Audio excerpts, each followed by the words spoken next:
In 1971, President Richard Nixon stood before the American public and declared drug abuse public enemy number one.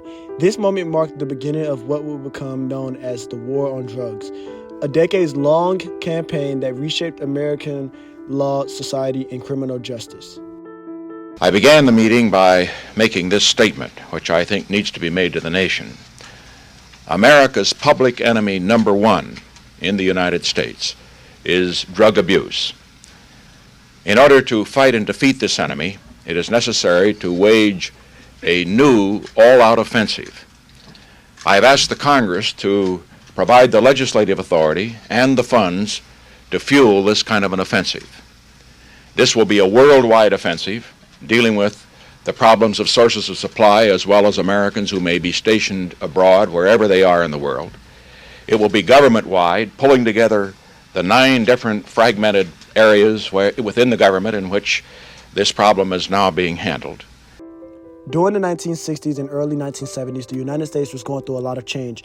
There were civil rights protests against the Vietnam War, and more drug use among young people. Drugs like marijuana, LSD, and heroin became connected to the rebellion and counterculture movement. Because of this, the government decided to step in. In 1970, Congress passed the Controlled Substances Act, which grouped drugs based on how dangerous or addictive they were believed to be.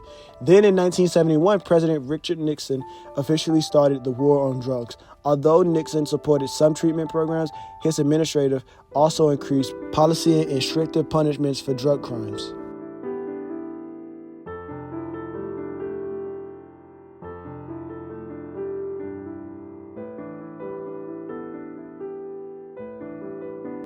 The war on drugs grew much larger than the 1980s under President Ronald Reagan.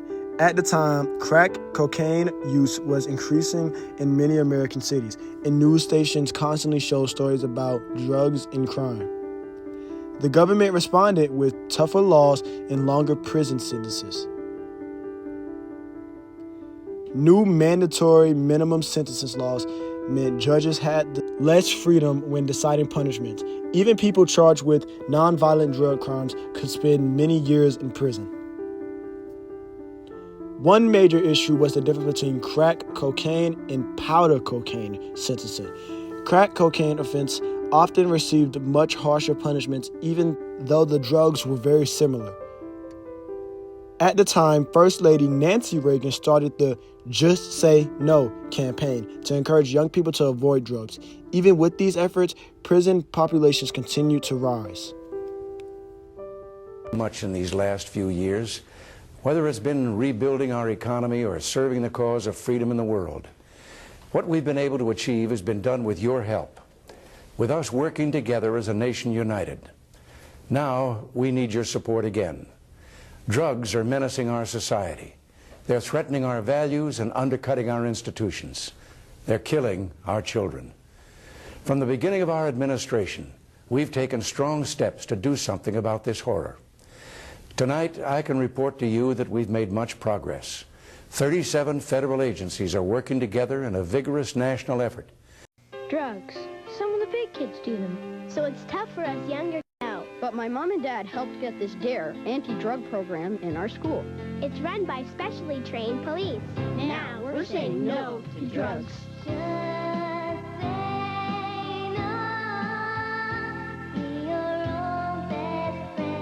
Get DARE in your kid's school, too, by visiting Country Style Donuts. Purchase the DARE Bear and show you care. Proceeds go to DARE in your community. The war on drugs affected many Americans, but communities of color were impacted the most. African American and Latino communities experienced higher arrest and incarceration rates for drug crimes. By the 1990s, the United States had one of the biggest incarceration rates in the entire world. Many people were sent to prison for nonviolent drug offenses. Families were separated, jobs were lost, and entire communities were affected. Critics argued that the war on drugs was not solving addiction and instead was creating long-term social problems. Years ago, and asked me to interview him. The reason I called you was I felt that the story of crack had to be told in such a way that people would see its effect, its devastating effects on the young people of our communities.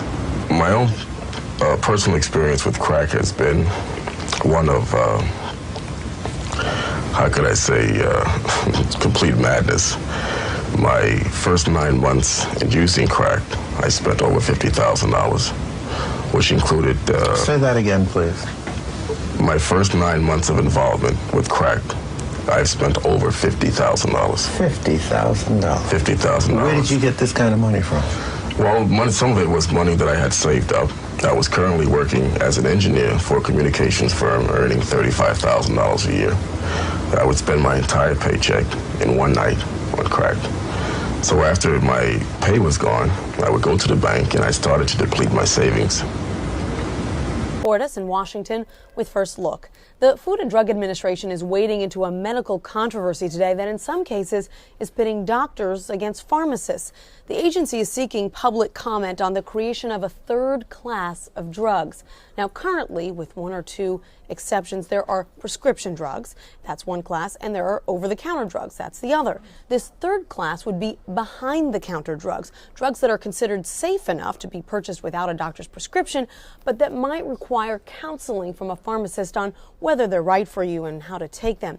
What this basically means is that drugs that currently require a prescription, say cholesterol-lowering statins or an anti-reflux medication or even birth control, would be a lot easier to get. And there's a lot of debate over whether that's a good thing. Do all pharmacists have the extra time to counsel patients on whether a certain drug is right for them? Would the drugs be covered by insurance? And is there any evidence that this system, which is used in other countries like the UK, is actually working? These are all questions the FDA is going to have to consider and that we'll be taking a look at tonight on the CBS Evening News with Katie Couric. See you then. Over time, many Americans began to question the effectiveness of the war on drugs. Some believe drug addiction should be treated as a health issue instead of only a criminal issue. Researchers, activists, and community leaders argued that the government had spent billions of dollars on the war on drugs without stopping drug use. Others criticized unfair sentencing, laws, and racial disparities, arrest, and prison sentences. As these concerns grew, people began pushing for reform. In the 21st century, several reforms began to happen. Many states legalized marijuana for medical or recreational use.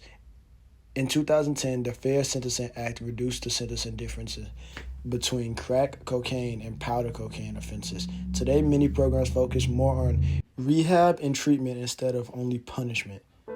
However, drug problems still continue in America. The opioid crisis has shown that addiction remains a major issue.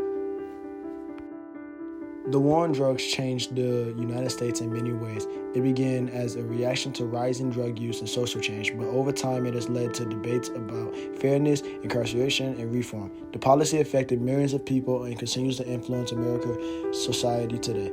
The history of the war on drugs shows how government decisions can create lasting effects for generations.